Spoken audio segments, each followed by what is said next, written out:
বাংলাদেশে অন্তর্বর্তীকালীন যে সরকার তৈরি হয়েছে সেই সরকারের প্রধান উপদেষ্টা মোহাম্মদ ইউনূস, তাকে তো আমরা সবাই চিনি। বাকি যারা উপদেষ্টা রয়েছেন সেই উপদেষ্টার মধ্যে কিছু সমন্বয়ক রয়েছে, সেই ছাত্র সমন্বয়ক যারা, তাদের মধ্যে থেকেই আমরা বিভিন্ন দুজনকে দেখেছি এই উপদেষ্টা কমিটির মধ্যে থাকতে, এবং তারা একটা একটা করে পদ পেয়েছেন এবং তারা সেই কাজগুলো সঠিকভাবেই করছেন। তো আজকে আমরা যে ভিডিওটা দেখতে যাব সেই সমন্বয়কদের মধ্যে থেকেই আমার মনে হয় তাদের নিয়ে হয়তো কথাবার্তাগুলো। তো সেই ভিডিওটার শিরোনাম হচ্ছে দেশ কাদের হাতে। একদম, দেশ কাদের হাতে।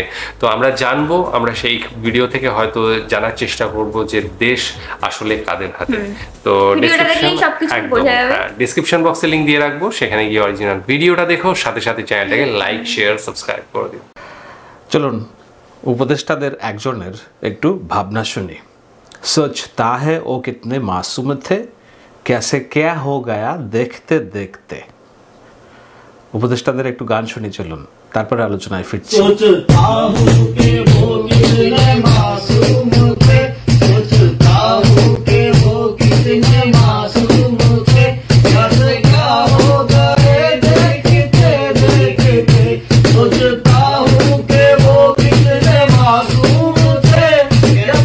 বুঝতেই পারছেন, আপনাদের উপদেষ্টা আসিফ মাহমুদ গান গাইছেন। আমি কেন উপদেষ্টা আসিফ মাহমুদের এই গান শোনাচ্ছি? এটা বছর দেড়েক আগের একটি বিশ্ববিদ্যালয়ের ঘরোয়া পরিবেশে তারা বন্ধুরা মিলে আড্ডা দিচ্ছে। এই গানের কথা হচ্ছে সোচতা হে ও কিতনে মাসুম থে। মনে হচ্ছিল কিংবা ভাবছিলাম যে ও কতটা নিষ্পাপ ছিল। ক্যাসে ক্যা হো গায়া দেখতে দেখতে, কি হতে কি হয়ে গেল দেখতে দেখতে। বাংলাদেশের যে রাজনৈতিক প্রবাহ, পট পরিবর্তন, রাজনীতি এবং এইসব শিক্ষার্থীরা এখন রাষ্ট্র পরিচালনা করছে, সেটি এই গানের মতোই। ওরা একটা মাসুম বাচ্চা ছিল, কিন্তু দেখতে দেখতে যেন কি একটা হয়ে গিয়েছে। আসলে কি এরা মাসুম বাচ্চা, এবং আসলে কি দেখতে দেখতে কি হয়ে গিয়েছে, সেটা একটা বড় প্রশ্ন। কেন প্রশ্ন করছি? কেননা অনেকের মাঝে এই প্রশ্নটা আছে যে রাষ্ট্র আসলে কারা চালাচ্ছে, দেশ কাদের হাতে, সেটি খুব জানার আগ্রহ। আমরা কেবল সামনে থেকে কিছু মানুষ দেখি, ডক্টর ইউনূস, আসিফ নজরুল, কিছু বৃদ্ধদের দেখি। এরা আমাদের চেনা, এদের আইডিওলজি কী, এরা কোন ধারণা বিশ্বাস করে, এদের মতামত কী, এদের রাজনীতি কী আমরা জানি, চিনি। এরা হলো আমাদের চেনা শত্রু অথবা মিত্র, যাই বলুন না কেন। একটা প্রবাদ আছে না যে চেনা শত্রুর চেয়ে অচেনা মিত্র বহুত ভয়ঙ্কর। যাদেরকে আপনি চিনেন তাদেরকে তো আপনি চিনেন। ক্রিকেট খেলায় কি হয়, যেসব দলের সাথে আপনি খেলেন আপনি জানেন যে তারা কোন দিক দিয়ে বাউন্স দিবে, কোন উইকেটে কি বিহেভ করবে। কিন্তু যেই দল খেলে নাই কখনো, যেই প্লেয়ারকে আপনি মোকাবেলা করেন নাই কখনো, তার সম্পর্কে বেশি সচেতন থাকতে হয়, জানার আগ্রহ থাকতে হয়, থাকে মানুষের। সুতরাং যেই চেনা মিত্র অথবা শত্রু যারাই আছে সামনে, ডক্টর ইউনূস থেকে আসিফ নজরুল থেকে শুরু করে উপদেষ্টা ব্রিগেডিয়ার সাখাওয়াত, আদিলুর রহমান, রেজওয়ানা, এর বাইরে যেই নতুন মুখগুলো আমরা দেখছি, এরা আসলে কারা? এরা আমাদের শত্রু না মিত্র? এই রাষ্ট্র কি তাদের হাতে নিরাপদ কিনা, সেটাও জানার দরকার। জানার দরকার এই কারণে যে রাষ্ট্র কোন দিকে যাবে সেইটার লাটাই এদের হাতে। ডক্টর মোহাম্মদ ইউনূস বৃদ্ধ মানুষ, 84 বছর বয়স। উনি নিত্যদিনের ভাবনা, ওনার ভাবনার জগতে কম। উনি রাষ্ট্রটাকে কিভাবে একটা নিয়মতান্ত্রিক পন্থায় আগানো যায় সেই লক্ষ্যে কাজ করছেন। কিন্তু পেছন দিক থেকে কারা ফুয়েল দিচ্ছে, কারা এটার মূল শক্তিটা ধরে রেখেছে, তাদেরকে যদি আপনারা একটু বুঝেন তাহলে বুঝবেন রাষ্ট্র কোন দিকে যাচ্ছে। এবং সেখানে অনেকেই খুব আটকে উঠতে পারেন, আবার অনেকে খুব আশাবাদীও হতে পারেন। আমি আমার নিজের ভাবনার জায়গাটা পরিহার করে কেবল বাস্তবতাটা একটু বোঝানোর জন্যই আজকের আলোচনা।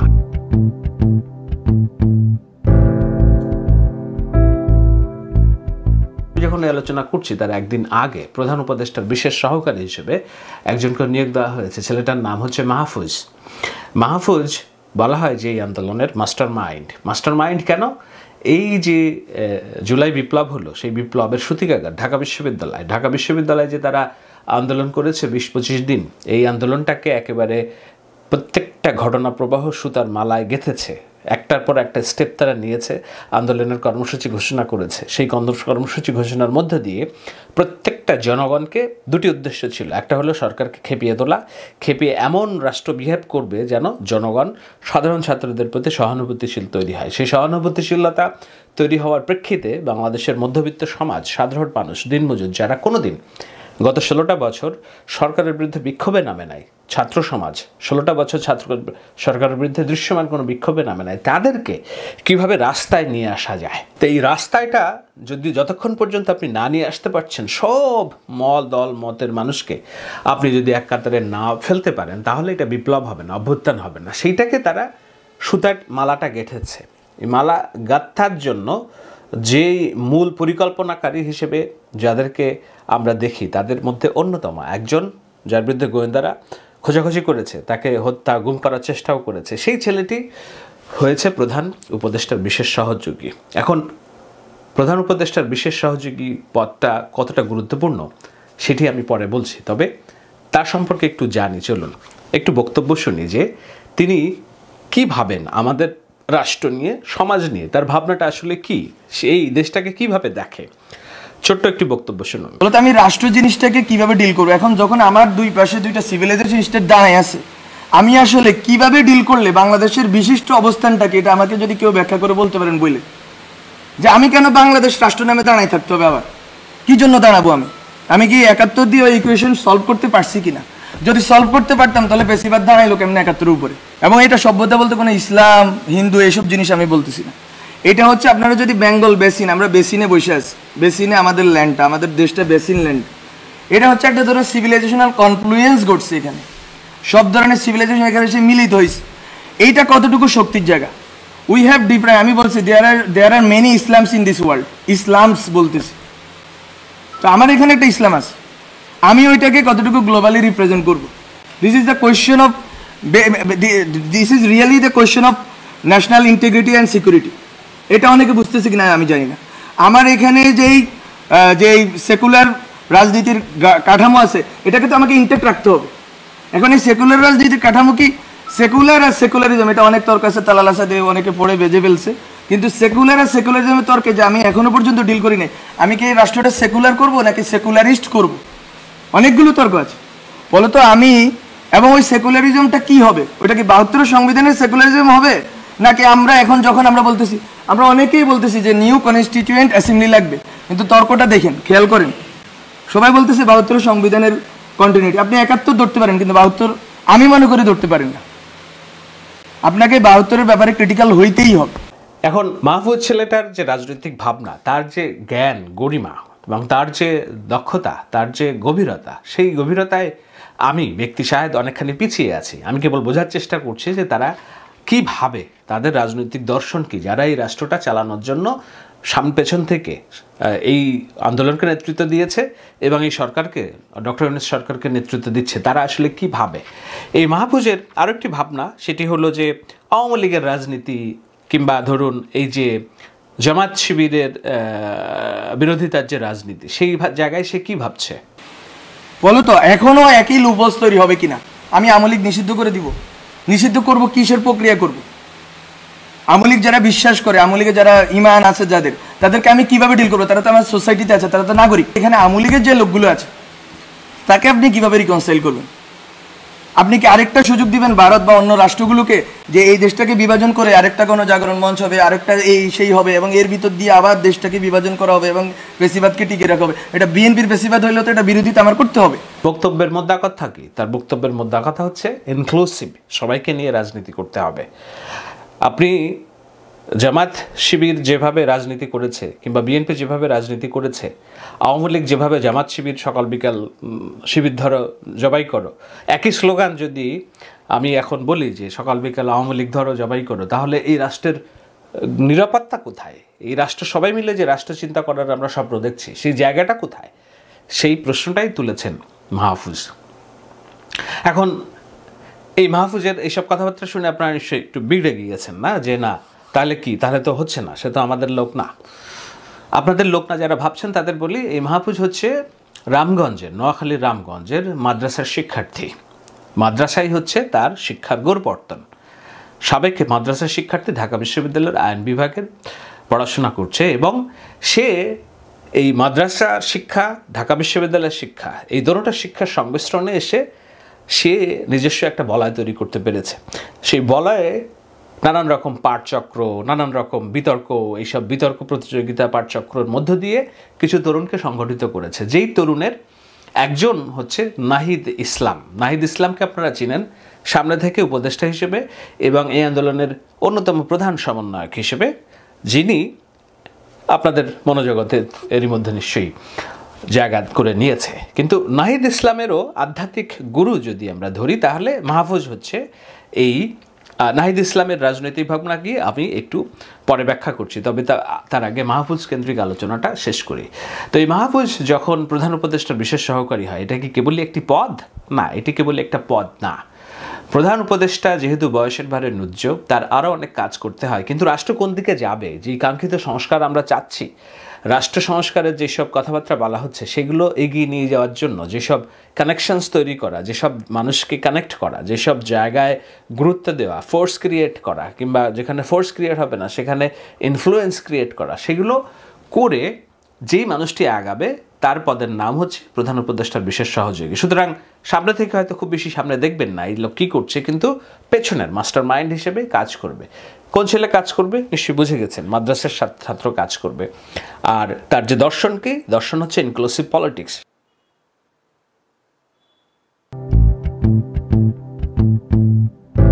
আমরা বারবার বলেছি যে এই আন্দোলন যেহেতু পরিচালনা হচ্ছে, শুরুতেই একবার বলেছেন যে ভাষাগত এবং আন্দোলনের যে নাম, এই নামগুলো নিয়ে অনেকেই অনেক রকম প্রশ্ন তুলেছিলেন। যেমন আমাদের প্রিয় ইউটিউবার পিনাকি ভট্টাচার্য, তিনি প্রশ্ন তুলেছিলেন যে এই যে ব্লকেড শব্দগুলো তো আমাদের দেশীয় শব্দ না, এটা ইন্ডিয়ান শব্দ।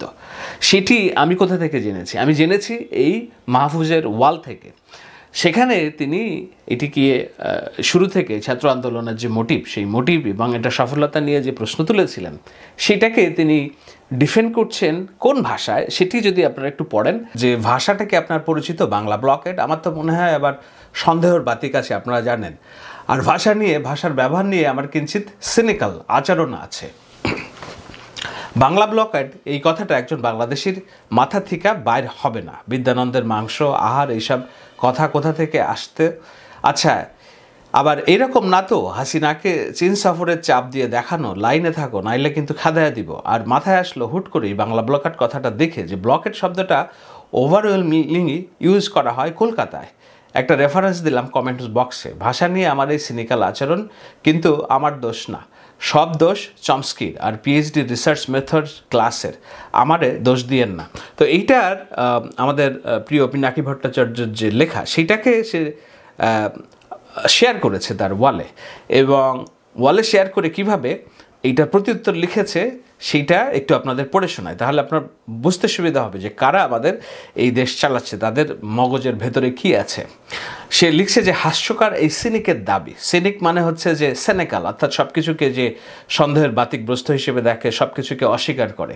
তো সেখানে লিখছে হাস্যকর এই সিনিকের দাবি, ইংরেজিতে অবরোধকে তো ব্লকেডই বলে নাকি। প্রথম কমেন্টে তার রেফারেন্স যে সিপিবির প্রোপাগান্ডুপনা, এটা বুঝতে কি পিএইচডি মেথোডোলজি লাগে? আর কাদের বিরুদ্ধে সে ভারত বিরোধিতা নিয়ে খাড়া হইতে চায়? যারা ভারত বিরোধিতা করে জেল খাটছে, এক্সক্লুডিং নুরুল মশাই অ্যান্ড গং, যাকে সিএএ প্রশ্নে আমরা শক্তিশালী অবস্থানে পাই নাই। মাহফুজ প্রশ্ন রেখেছে, সেটা হচ্ছে যে ভারত বিরোধিতা করে যারা জেল খেটেছে, কাদের বিরুদ্ধে সেই ভারত বিরোধিতা নিয়ে খাড়া হইতে চায়? কার কথা বলছে? পিনাকি ভট্টাচার্যের কথা বলছে। বলছে যে কাদের বিরুদ্ধে সে ভারত বিরোধিতা নিয়ে খাড়া হইতে চায়? যারা ভারত বিরোধিতা করে জেল খেটেছে তাদের বিরুদ্ধেই তো নাকি? কালকের বৈরাগী যদি গত এক দশকে ভারত প্রশ্নে ক্রিটিক্যাল ছাত্র অ্যাক্টিভিস্টদের বিরুদ্ধে নিজেকে মসিহা হিসেবে দাঁড় করায়, এটা নিতান্তই পরিহাস। আর খেয়ে না খেয়ে জাতীয় রাষ্ট্রীয় প্রশ্নকে ভারত প্রশ্ন সীমিত করার রাজনীতি যে ভারতকেই সুবিধা দেয়, আর বাংলাদেশ রাষ্ট্রে ভারত প্রশ্নকে ওভারসাইজড করে তুলে মুজিববাদী বয়ানকে রিএনফোর্স করে, তার বুঝার মতন বুদ্ধি যে ভট্টাচার্যের নেই, সেটা আমার মনে হয় না। পুনশ্চ নামটা যে বা যারা দিছে তারা ভট্টাচার্যের চেয়ে অন্তত দুকাঠি ভারত কলকাতা প্রশ্নে ক্রিটিক্যাল। গত এক দশক ধরে ভট্টাচার্য মশায়ের সুমতি হোক। নিশ্চয়ই এই বিষয়টা দেখে আপনাদের ভেতরে প্রশ্ন উঠেছে, তাহলে কি যারা আমরা ইনফ্লুয়েন্সার হিসেবে কথা বলি তাদের ইনফ্লুয়েন্স নাই? অবশ্যই আছে, তাদের ইনফ্লুয়েন্স আছে বলেই এই বিষয়টা আমি উদ্রেক করেছি যে ভারত বিরোধিতা আমি আমার রাজনীতিতে সবসময় বলে আছি এটা একটি পপুলিস্ট মুভমেন্ট, এবং এই পপুলিস্ট মুভমেন্ট শুনতে খুব ভালো লাগে। কিন্তু আপনি যদি আপনার রাষ্ট্রের স্থিতিশীলতা চান, আপনি যদি যারা এই গত 1 দশক 2 দশক ধরে বাংলাদেশের এই গণ অধিকারের কথা বলেছে, বাংলাদেশ রাষ্ট্রের স্থিতিশীলতার কথা বলেছে, তাদেরকে আপনি যদি ভারত বিরোধী ট্যাগ দিয়ে আপনি কেবল সাম্প্রতিক সময়ে ভারত বিরোধিতাটাকে নিয়ে পপুলিস্ট মুভমেন্ট করতে চান, তাহলে মোটিভ নিয়ে প্রশ্ন আসে যে আপনি কেন, কার পক্ষ হয়ে করছেন। কারণ ভারত বিরোধিতার আমি পক্ষে, কিন্তু এমন ভারত বিরোধিতার পক্ষে না যেটা আওয়ামী লীগকে একটা স্পেস দেয় এই ভাবনা শুরু করতে যে বাংলাদেশে ভারত প্রিয় মানে একমাত্র আওয়ামী লীগ আছে, আওয়ামী লীগ নাই তো সবই হচ্ছে ভারত বিরোধিতা। তো সেই স্পেসটা আমরা করে দিব কি না, যেটা আওয়ামী লীগকে সুবিধা দেয়, সেইটা নিয়ে প্রশ্ন তুলেছেন, যেই প্রশ্ন আমি বরাবরই আমার আলোচনায় তুলছি। তো এখন এটি একটা বিষয়, আমি বিষয়টার অবতারণা করলাম এই কারণে আপনাদের বোঝার জন্য যে কারা আমাদের রাষ্ট্র পরিচালনায় হাত দিয়েছে, তাদের বুদ্ধিবৃত্তিক চিন্তাটা কি। এখন এই ছেলে মাহফুজ যে উপদেষ্টার বিশেষ সহকারী হিসেবে কাজ করবে, সে আবার আধ্যাত্মিক গুরু আমাদের বর্তমানের উপদেষ্টা নাহিদ ইসলামের। তো নাহিদ ইসলামের আধ্যাত্মিক গুরু কিংবা নাহিদ ইসলামদেরকে সামনে রেখে এরা পুরো পরিকল্পনাটা সাজিয়েছে। সেই নাহিদ ইসলাম কে সেটাও আপনাদের জানার একটা বিষয়, তাই না?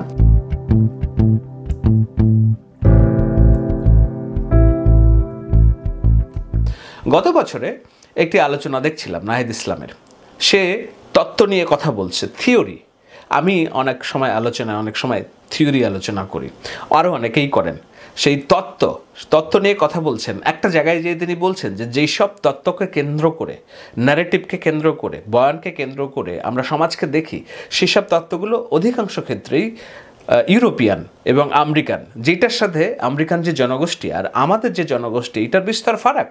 আমাদের এখানে পুঁজিবাদ, আমাদের এইখানের সমাজ ব্যবস্থা আর আমেরিকা ইউরোপের সমাজ ব্যবস্থা এক না। সুতরাং যেই সব তত্ত্ব আমরা পশ্চিমা তত্ত্ব দিয়ে আমাদের জনগোষ্ঠীকে, আমাদের রাজনীতিকে ডিফাইন করতে যেয়ে যখন দেখি আমরা কাজ করছে না, সেখানে আমাদের খড়গ বাঁধে এবং আমরা পশ্চিমা তত্ত্বকে আমাদের জনগোষ্ঠীর তত্ত্বের ধাঁচে ফেলতে চাই, সেখানেই সমস্যা। সেজন্যই বলছে যে আমাদের নিজস্ব তত্ত্ব নির্মাণ করতে হবে। শুনুন একটু আলোচনাটা। এতদিন ধরে যেভাবে চলে আসছে যে ইউরোপের যেই তত্ত্বগুলো আমরা পেয়েছি সেই তত্ত্ব অনুযায়ী আমরা আমাদের সমাজে সেটা ব্যবহার করার চেষ্টা করেছি। যখন ইউরোপীয় তত্ত্বের সাথে আমাদের সমাজটা মিলে নাই, তখন আমরা ভেবেছি যে আমাদের সমাজটাতেই হয়তো সমস্যা, আমাদের সমাজটাই হয়তো অবিকশিত, যেটা মার্ক্সবাদী আলোচনার ভিতরে আমরা দেখতে পাই যে এখানে সামন্তবাদ নাই বা এখানে পুঁজিবাদের বিকাশ ঘটে নাই।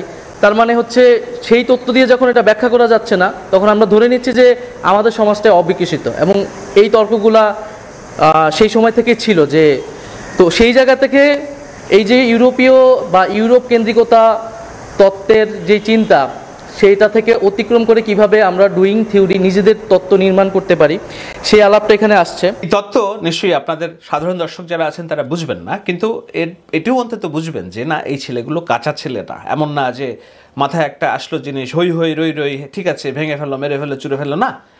তারা খুব ধীর স্থির শান্ত চিন্তায় তারা নিজেদের প্রস্তুতি নিয়েছে, নিজেদেরকে গঠন করেছে, এমনভাবে প্রস্তুত করেছে যেন তারা এই তাদের যে চাওয়া সেটাকে একটা বিপ্লবের রূপ দিতে পারে। ওই যে গান শুনছিলেন, সোচতা হে কিচনা মাসুম থে কেসে কিয়া হো গায়া দেখতে দেখতে। सोचता हूँ कि वो कितने मासूम थे, सोचता हूँ कि वो कितने मासूम थे, कैसे क्या हो गए देखते देखते। তারা মাসুম ছিল, নিষ্পাপী ছিল, কিন্তু এই বিপ্লবটা হয়ে গিয়েছে তাদের মাধ্যমে, তাদের ডাকে জনগণ সাড়া দিয়েছে। এখন এই তাদেরকে আমাদের বুঝতে হবে, এবং এই নাহিদ যে তত্ত্বের কথা বলছে সে কার বই পড়ছে সেটাও আমাদের বুঝতে হবে যে তার মনোজগতে কি আছে। এই ছেলে মেয়েগুলো যারা রাষ্ট্রের লাটাই তাদের হাতে, তাদের মাথায় মনোজগতে কারা বসবাস করছে, সেটি যদি আপনি ধরতে পারেন, ডিফাইন করতে পারেন, আপনি আশাবাদী হতে পারেন, আপনি নিরাশাবাদী হতে পারেন। আপনাকে আশাবাদী করা আমার কাজ না, নিরাশাবাদী করা কাজ না, আমি বিশ্লেষণ করছি। এই নাহিদ যেই লোকের বই পড়ছে তার নাম কি? সারওয়ার তুষার। সারওয়ার তুষার কে? সারওয়ার তুষারের যদি আপনি প্রোফাইল ঘাটেন, তার চিন্তা কর্ম পদ্ধতি যদি আপনি বুঝেন, তাহলে বুঝবেন যে আপাতমস্তক ইনক্লুসিভ রাজনীতি পছন্দ করা একটা মানুষ। তার ওয়ালে আমি নানান রকম জিনিস দেখেছি। একটা জিনিস আমার ভালো লেগেছে, আমি আমার ভাবনার সাথে যেহেতু মিলে, একটা মাদ্রাসার শিক্ষার্থী সে হাতে আঁকছে ধর্ম যার যার, রাষ্ট্র সবার। এটাই তো আমরা চাই। কারণ হলো আমাদের যে রাষ্ট্র, সেই রাষ্ট্রের সবচেয়ে বড় সমস্যা কি, গত 16 বছরের ফ্যাসিবাদ কিসের উপর দাঁড় করিয়েছে? সেটা হলো ইসলাম এবং ইসলামোফোবিক। এখনো পর্যন্ত একটা দাড়িওয়ালা ছেলে রাষ্ট্র পরিচালনা করবে এটা আমরা মেনে নিতে পারি না। আমরা জাজ করি তার ক্লোথ দিয়ে, তার বাহ্যিক দিয়ে। যেমনভাবে আমরা জাজ করছি দাড়িওয়ালা ছেলে মাহফুজ মাদ্রাসার শিক্ষার্থী, কিন্তু তার ভিতরে কি আছে সেটি যতক্ষণ না পর্যন্ত আপনি জাজ করবেন ততক্ষণ তো আপনি তাকে হিসাব করতে পারবেন না। আমাদের রাষ্ট্র ব্যবস্থা দাড়ি টুপি দেখে তাকে জঙ্গি উপাধি দেওয়ার কারণেই তো ফ্যাসিবাদের জন্ম নিয়েছে। সেই জায়গাটা তারা বুঝেছে। সেই জায়গা বোঝার জন্য তাদের মনোজগতে কারা আধ্যাত্মিক গুরু হিসেবে কাজ করেছে সেটা যদি আপনি দেখেন, এই যে সারোয়ার তুষারদের মতো মানুষ যারা মনে করে যে শিক্ষার্থী, মাদ্রাসার শিক্ষার্থীরও ভূমিকা আছে, এবং মাদ্রাসা শিক্ষার্থী সব শিক্ষার্থী না, ওই সব শিক্ষার্থী যারা মনে করে ধর্ম যার যার, রাষ্ট্র সবার, অর্থাৎ সম্প্রীতির একটা মিলন মেলা, ইনক্লুসিভ পলিটিক্স, সবাইকে নিয়ে অন্তর্ভুক্তের রাজনীতি, সেটা যদি আমরা করতে পারি তাহলেই আমাদের দেশের মঙ্গল। এখন প্রশ্ন হতে পারে যে ইনক্লুসিভ রাজনীতি এটা তো খুবই ভালো শোনায়, মহব্বতের কথা, বাস্তবতা তো অনেক কঠিন। আপনি আসলে আমাকে বলেন যে আমি আপনার এই জাতীয়তাবাদের চেতনা দিয়ে কি করব যদি বাংলাদেশের প্রত্যেকটি সেক্টর দুর্নীতি দিয়ে ভরে যায়? আপনি আমাকে বলেন আমি আপনার এই মুক্তিযুদ্ধের চেতনা দিয়ে কি করব যদি বাংলাদেশের যে সাধারণ মানুষ, সেই সাধারণ মানুষ রক্তচোষা সিন্ডিকেটের কাছে জিম্মি হয়ে পড়ে?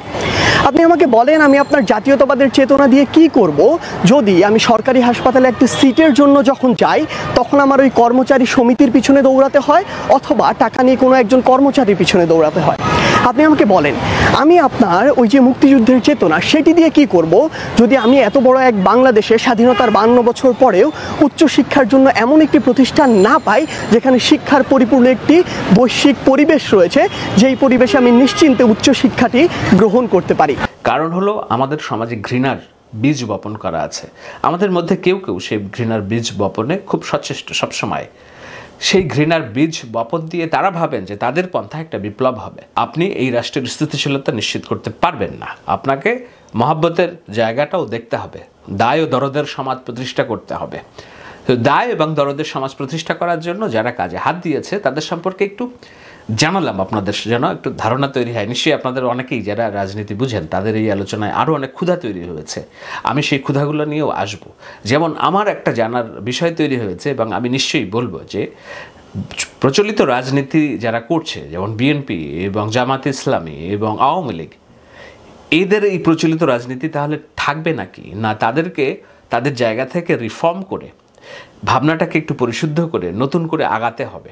কেন আগাতে হবে সেটি একটি বড় ভাবনা। আমরা এখানে মোটামুটি দুজনই বলতে গেলে দুজনের কথা শুনলাম। একজন হচ্ছে মাহফুজ আব্দুল্লাহ এবং নাহিদ ইসলাম। তো মাহফুজ আব্দুল্লাহ হচ্ছেন যে মোহাম্মদ ইউনূসের মানে প্রধান উপদেষ্টার সহায়ক হিসেবে তিনি আছেন এবং সাথে নাহিদ রয়েছেন। তো দুজনের যে চিন্তা ভাবনার কথা এখানে জানতে পারলাম তাতে ভীষণ ইন্টেলেকচুয়াল পার্সন মনে হলো দুজনকেই, এবং রাজনীতিটা বোঝে, ঠিক আছে, কূটনীতিটা বোঝে, একদম বোঝে।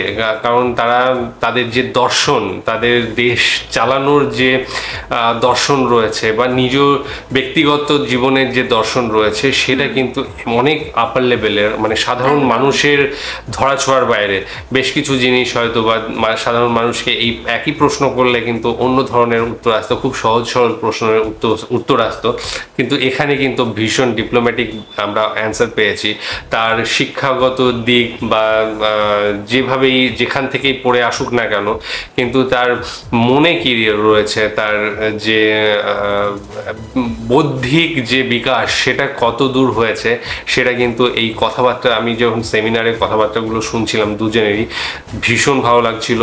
সত্যি মনে হচ্ছিল যে ম্যাচিওর কাউকে দেওয়া হয়েছে যারা রাজনীতি করতে পারবে, হ্যাঁ বোঝে এবং সাথে সাথে করতে পারবে। এবং সবচেয়ে বড় কথা হচ্ছে যে এই যে আন্দোলন হলো পুরোটা, এটার মাস্টার মাইন্ড কিন্তু মাহফুজ আব্দুল্লাহ এখানে মাস্টার মাইন্ড ছিল।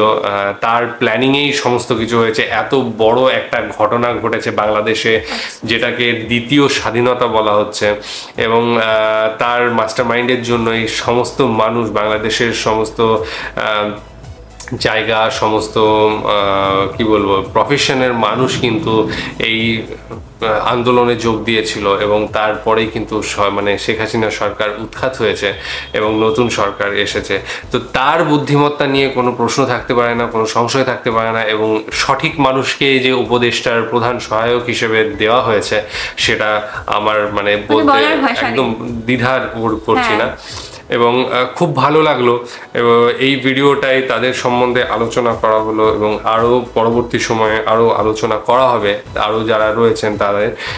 তবে যারা প্রধান মুখ রয়েছেন তাদের কথা তো আমরা জানি মোটামুটি যেটা বলা হলো, এবং প্রধান উপদেষ্টা তো নিয়ে একদম অনেক ভিডিও করেছি আমরা অলরেডি, তার সম্বন্ধে যেটুকু না জানতাম তার থেকে বেশি আমরা জেনে ফেলেছি।